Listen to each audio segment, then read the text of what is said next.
Continuamos con las estructuras de selección. Vamos a revisar un ejemplo.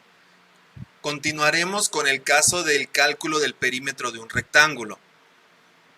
Si bien ya se exploró la fórmula en ejercicios anteriores, los datos de entrada, el dato de salida, la expresión computacional, ¿cómo pudiéramos incorporar una estructura selectiva? Aquí lo que nos interesa pensar es si existen restricciones en el dominio de los datos a recibir.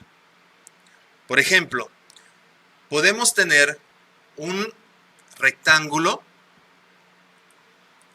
cuyo lado mide 3 centímetros y 2 centímetros.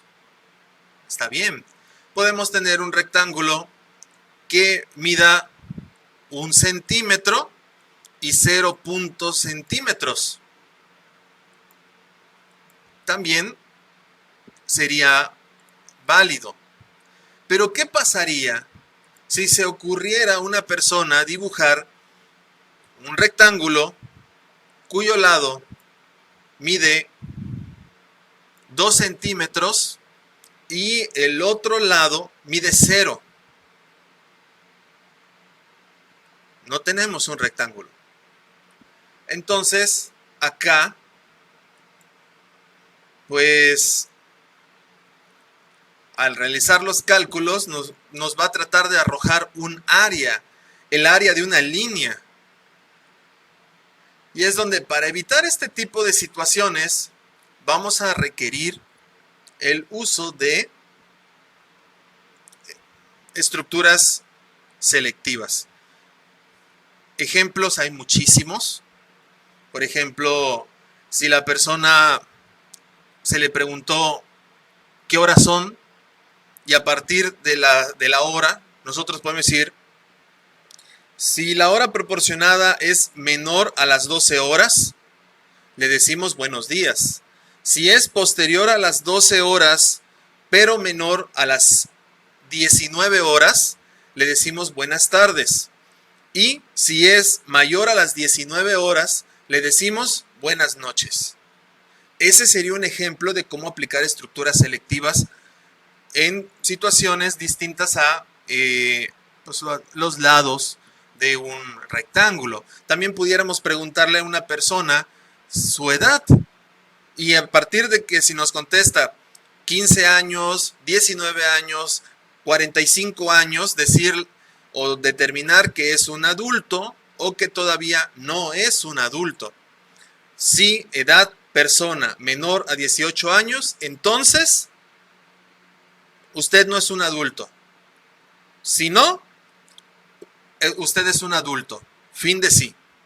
Así pudiera aplicarse estas estructuras selectivas, pero en estos ejemplos vamos a buscar aplicarlos en situaciones matemáticas. Como estamos añadiendo estas restricciones donde A y B no pueden ser menores que 0, ni tampoco 0, nosotros deberíamos añadir a nuestras tablas de comprobación ejemplos de situaciones que sabemos que por ende están mal. Es decir, si yo pongo 7 y 0, el sistema me debe decir que hay un error con los datos proporcionados, porque no es un rectángulo, porque no debe ser 0, o porque no debe ser negativo, o cualquier mensaje de error con la información adecuada. Pero en cambio, si me da un resultado, pues ahí estoy mal, porque no puedo hacer el cálculo de un área de algo que no tiene área. Lo mismo en este caso con 0 y en este caso con un valor negativo. Por ejemplo, menos 2. De entrada, sabemos que ya está mal. Así que debemos prever que el resultado va a ser un mensaje de cálculo incorrecto, sin que el programa falle. ¿Cómo logramos eso? En Raptor vamos a recuperar el código que ya tenemos. Y esto es muy importante y quiero hacer hincapié. Los códigos que vayan generando, por eso se llaman práctica más. El código de la actividad 1, una vez que esté correcto, cuando pasemos a la actividad 2, se va a retomar, lo van a rescatar de donde lo tengan y se le va a añadir las estructuras selectivas.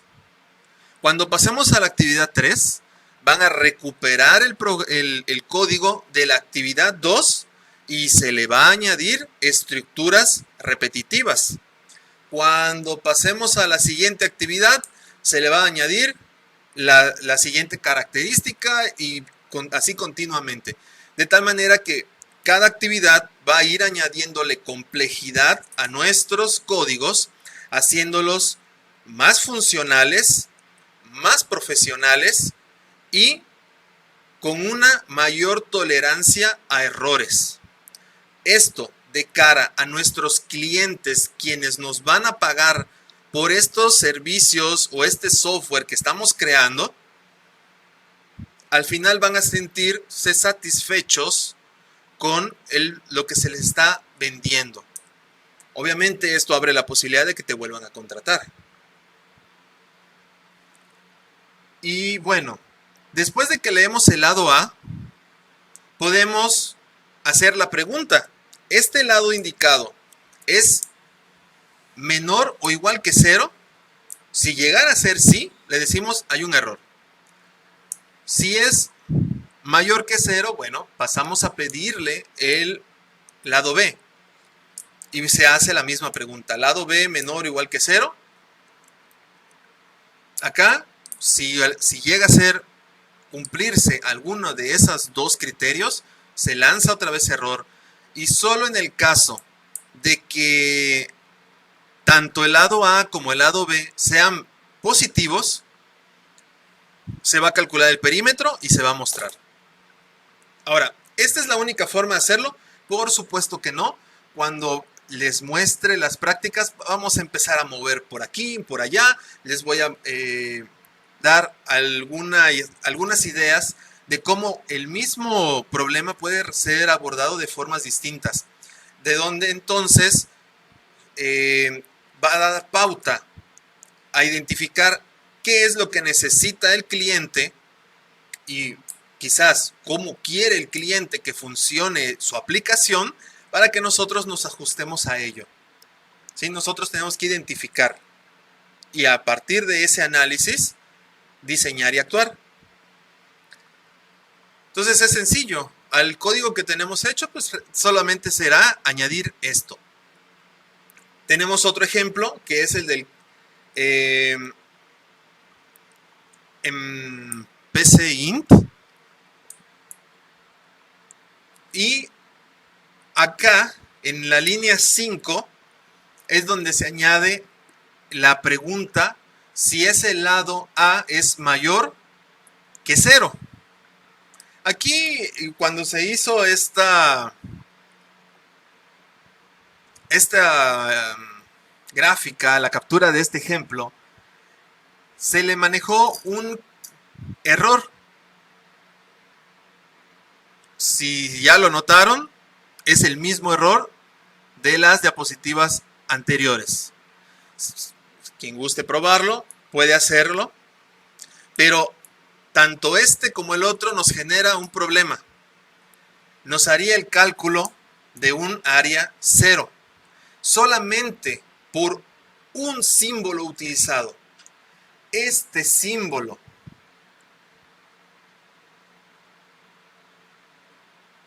nos arruina toda la experiencia. Lo mismo sucedería en este otro ejercicio.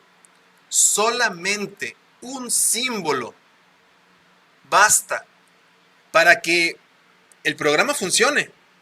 Cuando le metamos 5.3, 2.4, 7.1, 0.11, funcionaría en todos esos casos y diríamos, esto está excelente, este programa ya funciona.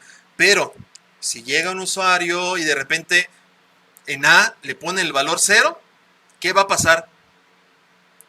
¿A es menor que 0?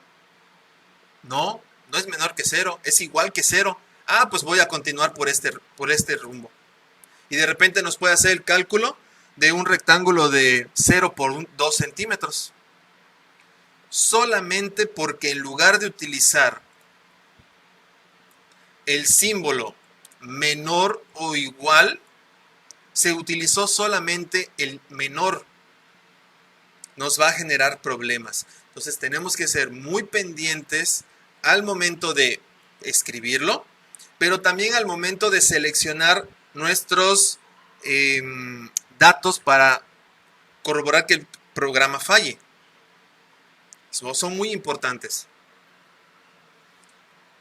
Aquí pues está con esa intención de que yo pueda decirles a ustedes que introducir los datos de esta manera va a ejecutarse en la enorme mayoría de los casos, pero va a fallar si maliciosamente a A se le pone 0 o a B se le pone 0.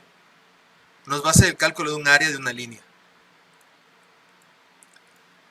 Aquí también tengo el ejemplo de la hipotenusa de un triángulo y funciona de la misma manera que el anterior. Es decir, ya habíamos visto la fórmula, los datos de entrada, los datos de salida, la expresión computacional. Todo eso ya lo realizamos, ya comprobamos que funcione. ¿Qué es lo que tenemos que corroborar? Que ni A ni B sean 0 o menores a 0. Eso no lo podemos permitir. Entonces, vamos a nuestra tabla de comprobación, añadir una opción 0, un valor 0, para forzar a nuestro código a fallar y que nos diga, hey, no voy a fallar yo, estás fallando tú como usuario porque introdujiste un valor que no es correcto. Y aquí en este caso, desde A y B, vamos a ponerle valores negativos con la misma intención de ver que el programa tenga cierta inteligencia y se proteja de datos maliciosos. Nosotros vamos a dar esa inteligencia al programa.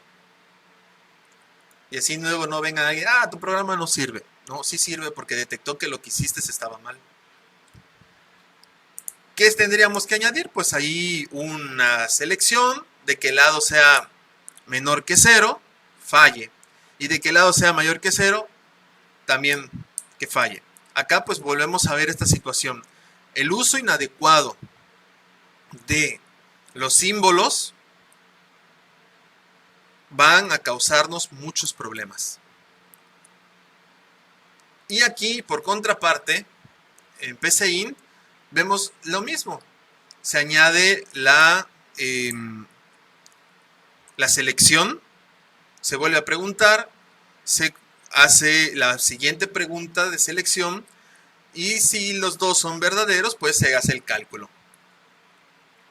Eso sería, a grandes rasgos, lo que vamos a estar trabajando tanto en Raptor como en PCInt para estas estructuras.